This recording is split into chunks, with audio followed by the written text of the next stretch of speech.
الحمد لله الذي أبدع الأفلاك بالأرضين والصلاة والسلام على سيد الرسل وخاتم النبيين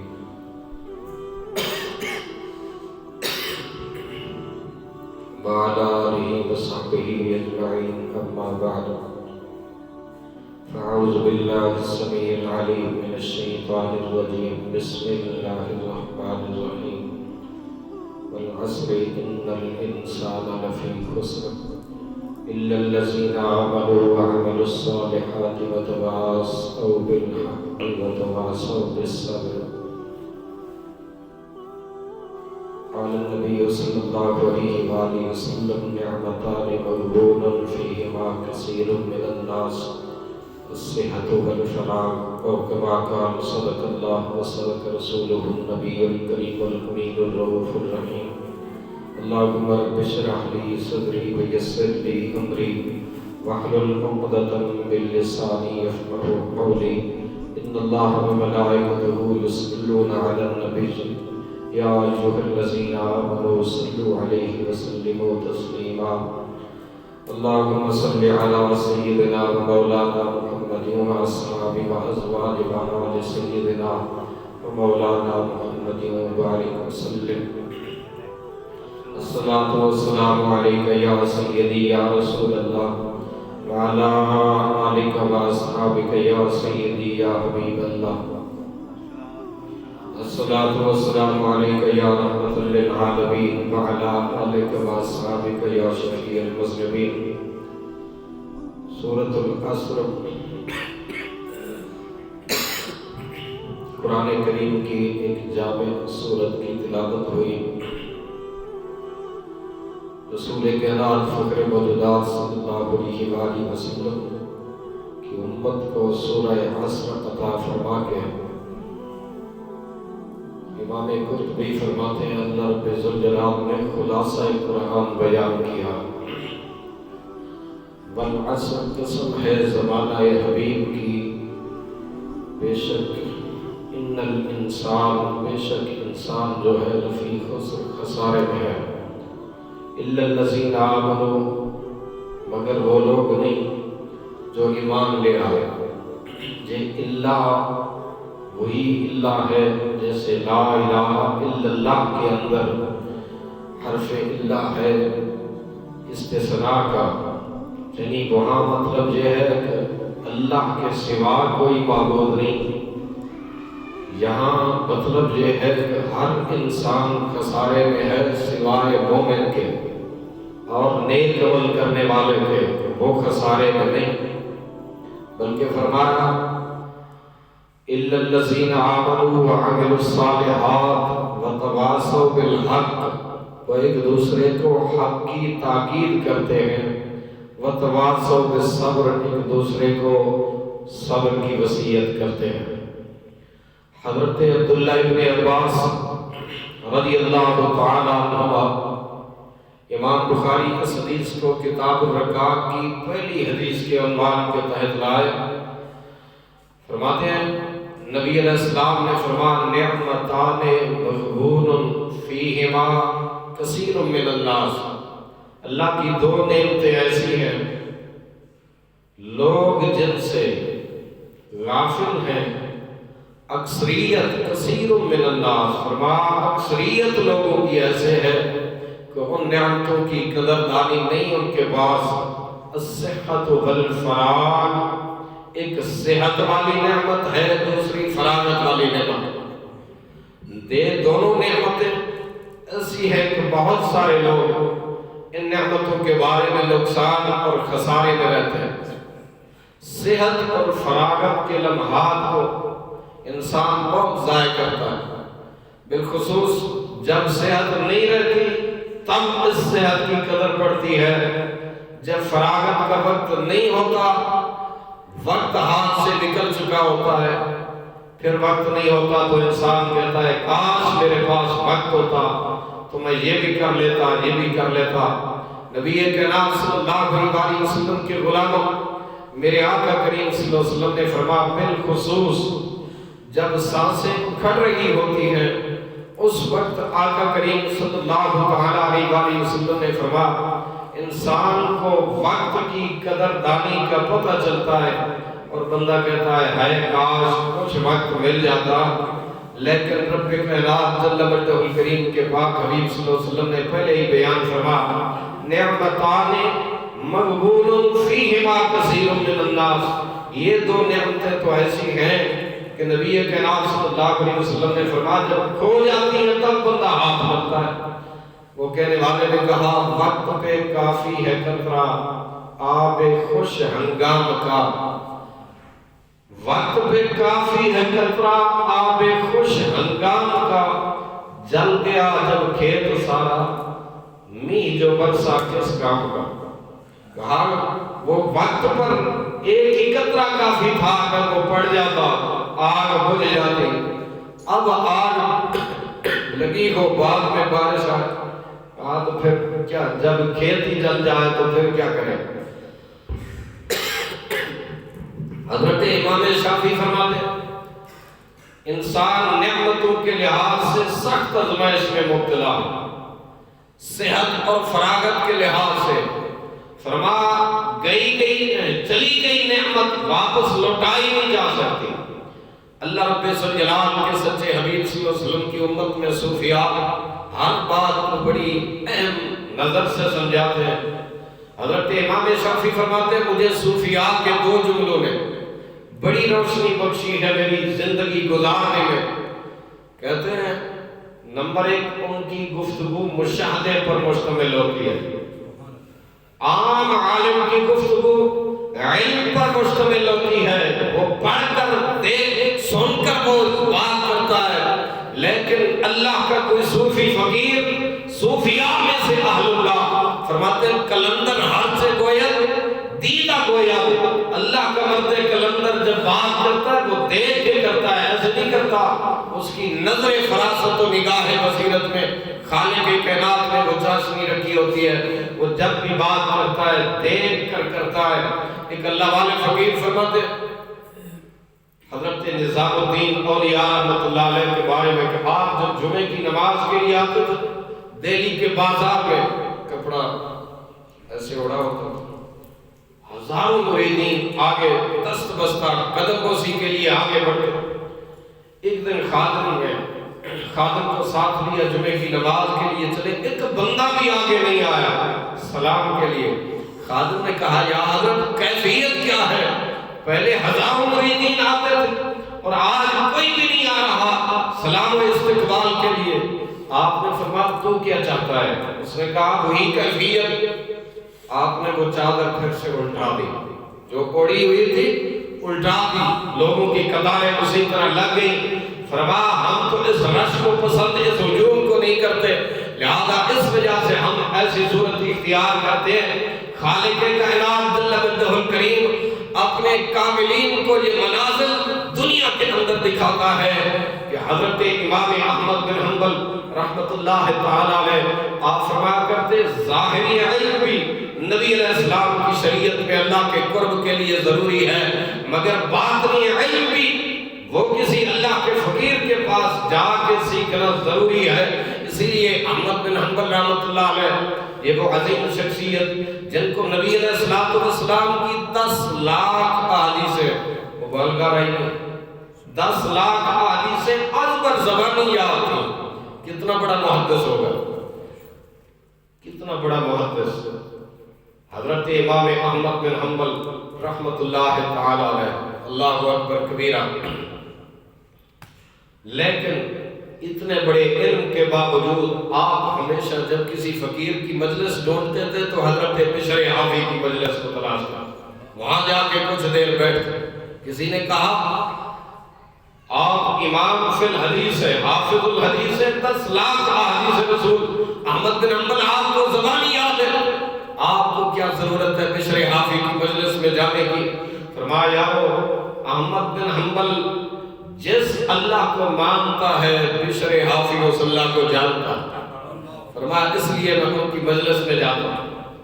اسی لیے پھر جب ایک مرتبہ مسئلہ آیا تھا شیخ کی بارگاہ میں کہ بادشاہ وقت کی سواری گزرتی ہے، اور آگے شمع الاؤ روشن ہوتے ہیں۔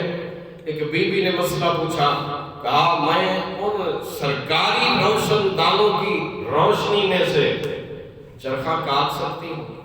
کیا یہ رزق میرے لیے حلال ہے؟ امام احمد بن حنبل نے کہا پہلے تعارف کروائیں، آپ کون ہیں؟ اس نے کہا مسئلہ بتائیں، آپ سے مسئلہ، آپ عالم دین ہیں، مسئلہ بتائیں، آپ کو خاندان پوچھنے کی کیا ضرورت ہے؟ فرمایا نہیں، میں خاندان دیکھ کر بات کروں گا۔ کہا میں حضرت بشر حافی کی ہمشیرہ ہوں۔ فرمایا آپ کے لیے جائز نہیں۔ فرمایا میں اس لیے، میں جس اعلیٰ خاندان سے آپ ہیں، فرمایا اس کے لیے پھر بات فتوے کی نہیں ہوتی، اس کے لیے بات تقوی کی ہوتی ہے۔ لہذا میں آپ کے لیے یہ حکم دیتا ہوں کہ آپ بادشاہ کے اس روشنی سے فائدہ حاصل کر کے آپ سود مت کاٹیں اور چرخہ مت چلائیں، کیونکہ وہ آپ کے لیے ناجائز ہوگی۔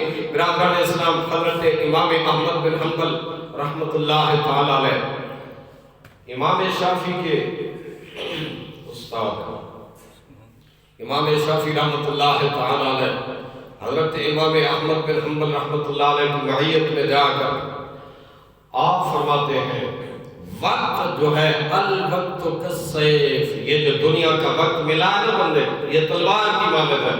فرماتے ہیں اِلَّمْ تَقْطَعْهُ قَطْعًا، اس وقت کو اپنے ہاتھ میں لے لے، اس وقت کی تیز ترین تلوار سے اپنے قیمتی کام خود کر، اگر نہیں کرے گا تو وقت کی تلوار تجھے کاٹ کے رکھ دے گی۔ جب وقت گزر جائے گا اور پھر تو کہے گا کہ ہائے افسوس میرے پاس تو وقت ہی نہیں ہے۔ اس لیے پھر دلیل کے اندر آپ نے نبی علیہ السلام کا وہ فرمان پیش کیا، میرے آقا کریم صلی اللہ علیہ وسلم نے فرمایا اغتنم خمسا قبل خمس، فرمایا 5 چیزوں کو 5 چیزوں سے پہلے غنیمت جانو۔ وہ 5 چیزیں کیا ہیں؟ شبابک قبل حرمک، جوانی کو بڑھاپے سے پہلے غنیمت جانو۔ جوانی ہے نادانی، لیکن جوان جب توبہ کرتا ہے اللہ کا دریائے کرم اتنا جوش میں آتا ہے۔ شرح الصدور میں امام جلال الدین سیوطی رحمۃ اللہ علیہ، جن کا یوم وصال 9 جمادی الاول، یعنی یہی مہینہ جمادی الاول شریف کا جو ہے 9 تاریخ سیدنا امام جلال الدین سیوطی رحمۃ اللہ علیہ کا یوم وصال ہے۔ وہ عاشق صادق شرح الصدور والے بابا حضرت امام جلال الدین سیوطی رحمۃ اللہ تعالی علیہ آپ فرماتے ہیں شبابک قبل حرمک، میں نے نبی علیہ السلام کا فرمان سنا جب توبہ تائب جوان، یعنی توبہ پر استقامت اختیار کرنے والا جوان کسی قبرستان سے گزرتا ہے، اگر 40 سال سے بھی اس قبرستان میں عذاب ہو رہا ہو، اللہ جوان کے قدموں کی برکت سے قبرستان کے عذاب کو معاف کر دیتا ہے۔ یہ ہے در جوانی توبہ کردن شیبہ پیغمبری، وقت پیری گرگزال بے شبد پرہیزگار، جب بھیڑیے کے منہ میں دانت نہ ہو، پیٹ میں آنکھ نہ ہو تو پھر کہے کہ جناب میں اب پرہیزگار ہو گیا۔ کہا نہیں، پرہیزگاری چاہیے اس سے پہلے جوانی میں۔ سمجھانے کے لیے اللہ والوں نے بات کہی، کیا کہا میرے کریم آقا صلی اللہ علیہ وسلم نے؟ شبابک قبل حرمک، جوان کا ایک سجدہ اللہ کے حضور بوڑھے انسان کے ہزاروں سجدوں پر بھاری ہے۔ وہ جوانی، وہ سجدے، وہ قیام، وہ رکوع، وہ سجود، وہ لذتیں جو جوانی میں مل سکتی ہیں وہ بڑھاپے میں تو نہیں۔ شبابک قبل حرمک، مدینے والے آقا صلی اللہ علیہ وسلم حضور فرماتے ہیں اعطیت جوامع الکلم، مجھے اللہ نے جوامع الکلم دیے، یعنی میں بات مختصر کرتا ہوں، ہزاروں سمندر ایک ہی کوزے میں بند کر دیتا ہوں۔ سرکار نے کیا فرمایا کہ شبابک قبل حرمک، جوانی کو غنیمت جانو بڑھاپے سے پہلے۔ یعنی آج جوانی ہے، اعضاء میں زور ہے، لیکن کل اعصاب میں یہ سب کچھ نہیں ہوگا۔ آج کے لمحے کو قیمتی جان۔ ہم کہتے ہیں نا جی ابھی کون سا وقت آیا مسجد میں جانے کا، بڑھاپا آئے گا جناب پھر جائیں گے اللہ اللہ کریں گے، کیا پتہ بڑھاپا نہ ہی آئے، ضروری ہے۔ بڑھاپا ہم نے لکھوا تو نہیں لیا نا، لیکن بڑھاپا تو ہزاروں امراض کا مجموعہ ہوتا ہے۔ اس جوانی کے لمحات کو غنیمت جان۔ میرے آقا کریم صلی اللہ علیہ وسلم کی اقتداء میں جب اصحاب رسول آیا کرتے تھے، بالخصوص جوانوں کی ایک لمبی قطار ہوتی تھی، اور 9 عمر لڑکے اصحاب رسول کے وہ سید عالم صلی اللہ علیہ وسلم کی ابتدا میں نماز کے لیے آ کر سرکار ان کی تربیت فرماتے ہیں۔ حضور کے ایک صحابی ہیں، فرماتے ہیں میں نے سید الانبیاء صلی اللہ علیہ وسلم کی ان دنوں جا کر 10 موسیقی کا شرف حاصل کیا جب میری اوائل عمر تھی جوانی کی، یعنی میں نے ابھی جوانی میں قدم رکھا، ادھر سے اسلام کا چاند طلوع ہوا، مدینہ طیبہ میں حضور کی مجلس میسر آئی، میں جس دن گیا سرکار سے میں نے سلام کیا، مدینہ طیبہ کے جوان اس طرح قطار اندر قطار کھڑے تھے، نبی علیہ السلام اپنے نماز پڑھا کر دولت خانے کی طرف روانہ ہوئے، کتنا فاصلہ ہوگا، لیکن جوان قطار اندر قطار کھڑے ہوئے، نبی علیہ السلام پیار سے ان کے رخسار پر اس طرح ہاتھ مبارک پھیرنے لگے۔ وہ صحابی فرماتے ہیں اللہ اکبر، فرمایا سرکار کے مبارک ہاتھ جب میرے رخساروں پہ آئے، اتنی عظیم ترین خوشبو جیسے کسی برتن سے سرکار نے ہاتھ ابھی نکالے ہو، وہ خوشبو مجھے محسوس، فرمایا اتنی نرمی اور ٹھنڈک میں نے اپنے سینے میں محسوس کی۔ رحمت کونین صلی اللہ علیہ وسلم جوانوں کی جوانی کی برکت کے لیے دعا فرمایا۔ میرے آقا کریم صلی اللہ علیہ وسلم نے فرمایا وَصِحَّتَكَ قَبْلَ سَقْمِكَ، فرمایا صحت کو بیماری سے پہلے غنیمت جاؤ۔ پہلی چیز کیا؟ جوانی کو بڑھاپے سے پہلے غنیمت جاؤ، اور صحت کو مرض سے پہلے غنیمت جاؤ۔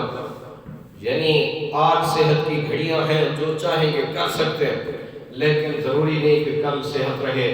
فرمایا آج ہی یہ کر لے، ممکن ہے کل تمہیں بیماری توڑ کے رکھ دے، وہ ہمت ہی نہ پڑے، وہ ہمت وہ وقت نہ ملے۔ آج کی اس صحت کے اوقات کو بیماری سے پہلے غنیمت جاؤ۔ نبی علیہ السلام نے پھر فرمایا وَغِنَاكَ قَبْلَ فَقْرِكَ، فرمایا دولت کو فقیری سے پہلے غنیمت جاؤ۔ یعنی سدا اس دوران دکھاتا نہیں، بندے پر ایک وقت یکساں نہیں رہتا، کبھی بندہ امیر ہے، کبھی غریب ہے، کبھی دولت ہے، کبھی نہیں ہے، لیکن میرے آقا کریم صلی اللہ علیہ وسلم نے جواب عمل کرے مختصر سا جملہ ارشاد فرمایا، کریم کائنات صلی اللہ علیہ وسلم نے غِنَاكَ قَبْلَ فَقْرِكَ، اپنے مالدار ہونے کو اپنی محتاجی سے پہلے غنیمت جان۔ فرمایا وہ وقت کوئی پتہ نہیں کہ کس وقت انسان محتاج ہو جائے، فرمایا اس محتاجی سے پہلے غنا کو غنیمت جان۔ آج اپنی دولت ایسے مصرف پہ لگا کے جا تاکہ کل اگر تو کسی اچانک حادثے کا شکار بھی ہو جائے تو وہ تیرا صدقہ جاریہ تیرے لیے تیری بخشش کا سبب بن جائے۔ میرے آقا کریم صلی اللہ علیہ وسلم نے چوتھی چیز بیان فرمائی وَفَرَاغَتَ قَبْلَ شُغْلِكَ، فرمایا فراغت کے لمحوں کو مشغولیت سے پہلے غنیمت جان۔ یعنی فراغت جس میں انسان کو آج وقت کی رفتار تیز ہے نا، بندے کہتے ہیں جی میرے پاس وقت ہی نہیں ہے۔ میرے دوست ہے وہ کہتے ہیں جی کسی بندے کو کہے نا 10 منٹ مجھے وقت دے، وہ کہے گا میں تجھے 500 روپیہ دے دیتا ہوں، 10 منٹ میرے پاس نہیں ہے، میں اتنا مصروف ہوں۔ یعنی اتنی مصروفیت ہے بندے آج اتنے مصروف ہو چکے۔ میرے آقا کریم صلی اللہ علیہ وسلم نے فرمایا فراغت قبل شغل، فرمایا فراغت کے لمحوں کو مشغولیت کی گھڑیوں سے قبل غنیمت جان، یہ اللہ کریم نے تجھے عطا فرمائی ہے۔ آخر میں فرمایا وحیاتک قبل موتک، زندگی کو موت سے پہلے غنیمت جان۔ زندگی کی جو مہلت ہے، اللہ اکبر، جن لوگوں نے وقت کی اہمیت کو سمجھا، وقت نے ان کی قدر دانی کی۔ بہت بڑی شخصیت سید التابعین، خیر التابعین، نبی علیہ السلام جن کے لیے دعا فرمایا، نام نامی آپ نے سن رکھا ہے، حضرت اویس قرنی رضی اللہ عنہ، لیکن نبی علیہ السلام کے جو وہ عاشق صادق حضور کے زمانے میں تھے، مگر بارگاہ نبوت میں حاضری کا شرف نہ پا سکے، وقت نہ ملنے کی وجہ سے، وقت نہ ملنے کی وجہ سے ماں کی خدمت پر اس قدر مصر تھے، ماں کی خدمت پر ایسے مصروف تھے کہ وقت ہی نہیں ملتا تھا کہ وقت نکال کر سید الانبیاء صلی اللہ علیہ وسلم کی بارگاہ میں آئے۔ ایک بار ماں سے اجازت لے کر شہر رسول میں آئے، وصیت تھی رکنا نہیں، ملاقات کرنی ہے، واپس پلٹنا، اتفاق ایسا نصیب ایسے آئے شہر رسول میں سرکار دو عالم صلی اللہ علیہ وسلم کسی سفر پہ، میرے آقا کریم صلی اللہ علیہ وسلم سفر پہ تھے، ملاقات نہ ہو سکی، عاشق صادق واپس کرے۔ میرے آقا کریم صلی اللہ علیہ وسلم جب سفر سے واپس پلٹے، مدینہ طیبہ کی گلیوں میں سید عالم صلی اللہ علیہ وسلم نے ارشاد فرمایا، ہمیں ایک عاشق صادق کی خوشبوئیں مدینہ طیبہ میں رچی بسی محسوس ہو گئی۔ یعنی یہ عاشق صادق حضور سے ملاقات تو نہیں ہوئی نا، سرکار کی مجلس اور محفل بھی اٹینڈ نہیں کی، لیکن حضور کیا فرما رہے ہیں؟ عاشق صادق پتہ چلا عشق سچا ہو، سینے میں موجود ہو حب رسول کا وہ دریا، تو مدینے والا اس محبت کو جانتا نہیں۔ میرے آقا کریم صلی اللہ علیہ وسلم اس محبت سے واقف بھی ہے۔ کریم کائنات صلی اللہ علیہ وسلم کے صحابہ نے عرض کیا، میرے آقا اگر وہ ایسا آپ کا سچا عاشق ہے، آپ کی مجلس میں آتا کیوں نہیں؟ آپ کے دربار رحمت میں بیٹھتا کیوں نہیں؟ فرما وقت نہیں ہے۔ بات کیا ہے؟ وقت نہیں ہے، مہلت نہیں ہے، ماں کی خدمت میں اس قدر مصروف ہے کہ اس کے پاس ٹائم ہی نہیں۔ کریم کائنات صلی اللہ علیہ وسلم کا دریائے کرم جوش میں تھا، جبہ نبوت کو اتار کے فرمایا، کوئی ہے صحابہ میں سے جو میرا جبہ اس تک پہنچائے؟ حضرت عمر و علی رضوان اللہ علیہم اجمعین، میرے آقا کریم صلی اللہ علیہ وسلم کے دونوں منظور نظر، ایک مراد مصطفیٰ ہے، مرید مصطفیٰ ہے، حضرت سیدنا فاروق اعظم اور سیدنا حضرت حیدر کرار رضی اللہ عنہ۔ فرما آپ میرے وصال کے بعد ان سے ملاقات کریں گے، ان سے ملاقات ہوگی، یہ جبہ پیش کرنا، میرے سلام بھی پہنچانا، میری امت کی بخشش کے لیے ان سے دعا بھی کرنا۔ امت کی بخشش کے لیے کون بھیج رہے ہیں؟ کس دربار سے معاملہ جا رہا ہے؟ دعا کی اپیل کدھر سے ہو رہی ہے اور کس سے ہو رہی ہے؟ حضرت اویس کرنی رضی اللہ تعالیٰ عنہ کی تلاش میں حضرت سیدنا فاروق اعظم اور حیدر کرار نکلے، عرصہ دراز کے بعد انہیں جا کے ملے۔ حضرت عمر رضی اللہ عنہ کا 10 سالہ زمانہ خلافت، ہر سال تلاش کی اعلان ہوتا تھا حج کے موقع پر، ابھی کوئی کرنے والے حاجی آئے، ملاقات نہیں ہوتی، چھپ کے آتے تھے، اپنے آپ کو ظاہر نہیں کرتے تھے، دنیا کے سامنے دکھاتے نہیں تھے۔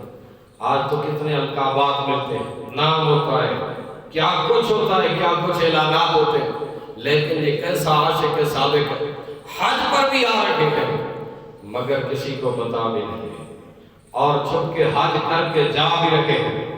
حضرت عمر رضی اللہ تعالیٰ عنہ نے اپنی حیات کے آخری سال یہ ملاقات فرمائی، فرما حضرت علی المرتضیٰ مجھے چاہیے وہ شخص۔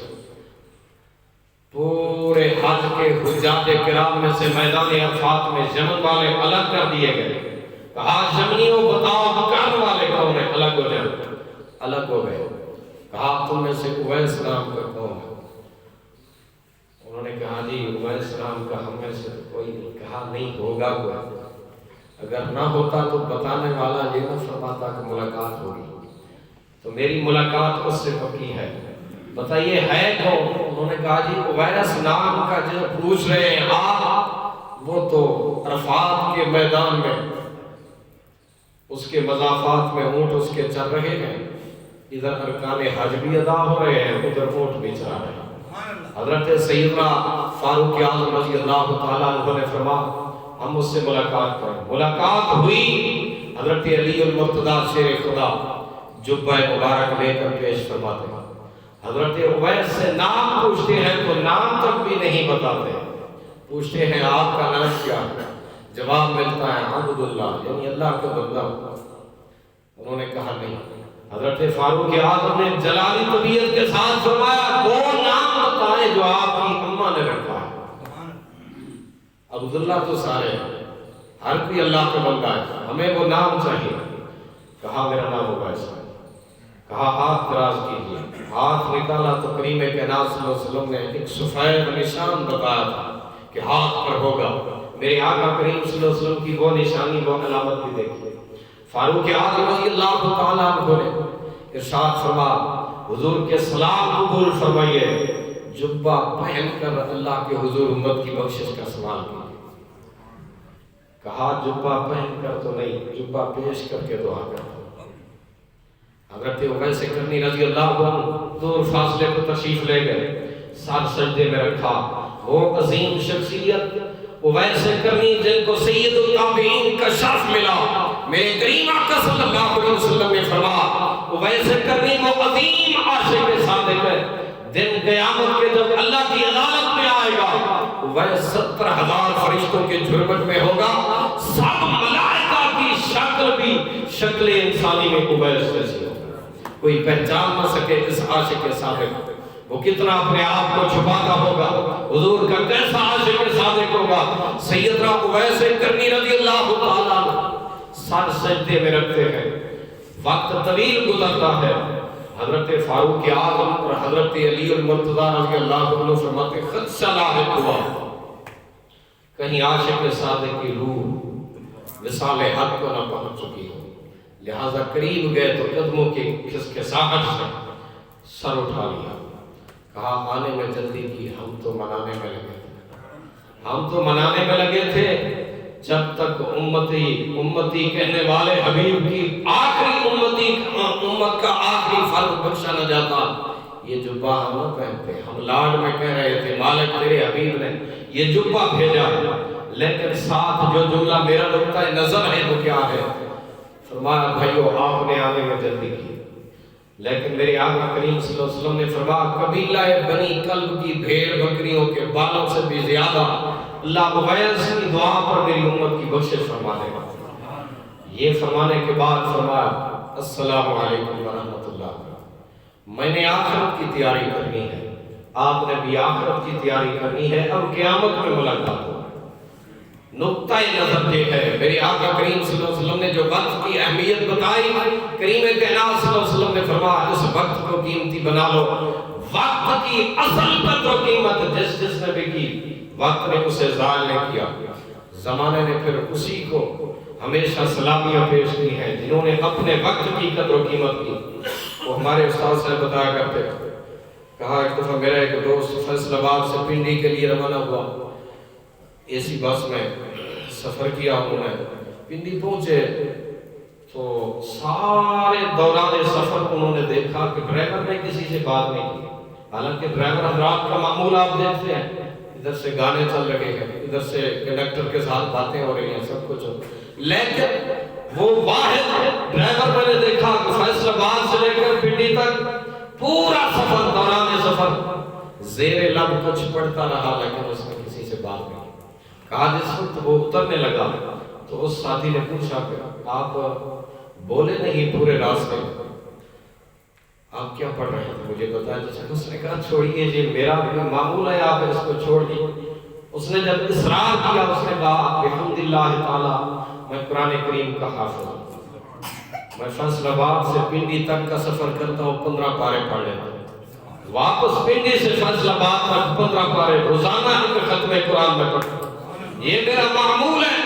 میں نے اپنے وقت کی قدر و قیمت کی ہے کہ ساتھ دنیا کا یہ شغل بھی ہے، کاروبار بھی ہے، روزی بھی کما رہا ہوں، لیکن ساتھ ساتھ اپنے پروردگار کو بھی بنا۔ یارو جو اپنے وقت کی قدر و قیمت کرتے ہیں اللہ رب الجلال اس وقت کو ان کے لیے باعث حسرت نہیں بنائے گا۔ کریم کائنات صلی اللہ علیہ وسلم نے فرمایا اہل جنت کو جنت میں سوائے ایک حسرت کے اور کوئی حسرت نہیں رہے گا۔ پوچھا گیا یا رسول اللہ صلی اللہ علیہ وسلم اہل جنت کی وہ حسرت کیا ہے؟ جنت میں جانے کے بعد بھی باقی رہے گا؟ نبی علیہ السلام نے فرمایا اہل جنت کی وہ آخری حسرت مجھے ہوگی کہ یا اللہ دنیا میں فلاں گھڑی جو میری فضولیات میں گزری نا، مجھے اس پر افسوس ہے، مجھے اس پر حسرت ہے، اے کاش کہ میرا وہ بھی وقت آپ کے ذکر میں گزرتا، آپ کی یاد میں گزرتا، اے پروردگار آج اس کی نعمتیں مجھے جنت میں عطا کر دے۔ اسی لیے میرے آقا کریم صلی اللہ علیہ وسلم نے فرمایا اپنے وقت کی قدر و قیمت کرو، وقت کو اہمیت دو، ورنہ وقت کی تیز ترین رفتار والی یہ تلوار جو ہے انسان کو کاٹ کے رکھ دیتی ہے۔ آج تو وقت کی کوئی اہمیت نہیں، اہمیت سمجھی جاتی ہے تو پسند میں ضرور سمجھی جاتی ہے۔ 2 منٹ اگر لیٹ ہو جائے تو وہ تو کاؤنٹ کیا جاتا ہے، لیکن شادیوں پر پورے 2 گھنٹے لیٹ ہوتا ہے، اس وقت کو ہم نہیں سوچتے. ایسا ہوتا ہے یا نہیں؟ میرے کریم آقا صلی اللہ علیہ وسلم نے ارشاد فرمایا حالانکہ جو وقت بخشش کا تھا ہم نے اس وقت کے لیے اس کو اہمیت یہ دی کہ اب دیکھیں کہ جو وقت ہے ہماری نماز کا، بھئی ہماری مسجد فل نہیں ہوئی تو وقت ہو چکا ہے تقریباً، اور میں آج کوشش کر رہا ہوں چونکہ میں وقت کی اہمیت بتا رہا ہوں تو کوشش کر رہا ہوں کہ وقت کو سمیٹو تھوڑا سا. آپ لیٹ آتے ہیں تو اس میں میرا کیا قصور ہے؟ انشاءاللہ آئندہ جمعہ جو ہے 2 بجے ادا کریں گے، ٹھیک ہے؟ انشاءاللہ العزیز آئندہ جمعہ 2 بجے ادا کریں گے، 1:30 بجے بیان شروع ہو جائے گا، آپ وقت پہ تشریف لیں. لہٰذا نہ ہم منتظر رہیں نہ آپ منتظر رہیں. وقت کی وہ اہمیت کریم کائنات صلی اللہ علیہ وسلم نے اتنی بیان فرمائی. حدیث میں آتا ہے سیدنا حضرت ابی ہریرہ رضی اللہ تعالیٰ عنہ فرماتے ہیں میرے آقا کریم صلی اللہ علیہ وسلم نے فرمایا جو ایک بار انسانی زبان سے جملہ الحمدللہ نکلتا ہے، مالک کائنات فرماتا ہے میرے بندے یہ جملہ شکر ہے. کائنات میں تو ہر لمحہ میرا شکر ادا کرے تب بھی حق کے شکر کو ادا نہیں ہو سکتا، لیکن اقرار اس بات پر ضرور کر لے مالک اگر مجھے تو عمر عطا فرما دے سیدنا حضرت نوح علیہ السلام والی، میں پھر بھی لگا رہوں تیرے شکر میں، تیری ایک نعمت کا شکریہ ادا نہیں ہو سکتا. فرمایا یہ جو اظہار ہے نا حق کے نعمت کا، یہ حق کے عبودیت جو بندے نے اظہار کیا اللہ کو اتنی پسند آتی ہے. مالک فرماتا ہے بس میرا آپ نے نعمت کا شکر ادا کر دیا. اسی لیے موسیٰ کلیم اللہ علیہ السلام پر ایک بار وہی آئی پیارے کلیم ہمارا شکریہ ادا کیجئے، شکر میں وقت گزاریے. سیدنا موسیٰ کلیم اللہ علیہ السلام صبح سے لے کر شام تک شکریہ ادا کرتے رہے، شکر بجا لاتے رہے. شام کو بلا کر فرمایا میرے اللہ میری زبان قاصر ہے آپ کی کمال شان معبودیت کا شکریہ ادا کرنے سے. حکم آیا پیارے موسیٰ اب آپ نے ہمارا شکر ادا کر دیا. یعنی وہ صبح سے لے کر شام تک کا شکر ادا کرنا وہ ایک طرف ہے، ایک وقت کے لیے جملہ زبان پہ لانا کہ مالک میری زبانی قاصر ہے آپ کا شکریہ ادا کرنے سے. فرمایا یہ جو آپ نے اظہار عجز کیا اس مالک کے دربار میں پسندیدہ نظر سے دیکھا گیا.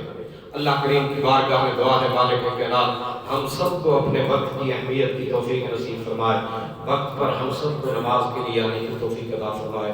زندگی کے یہ لمحات ہمیں انتہائی قیمتی ملے ہیں، موت سے قبل اللہ ہمیں توبہ کی توفیق نصیب فرمائے. وآخر دعوانا الحمدللہ رب العالمین.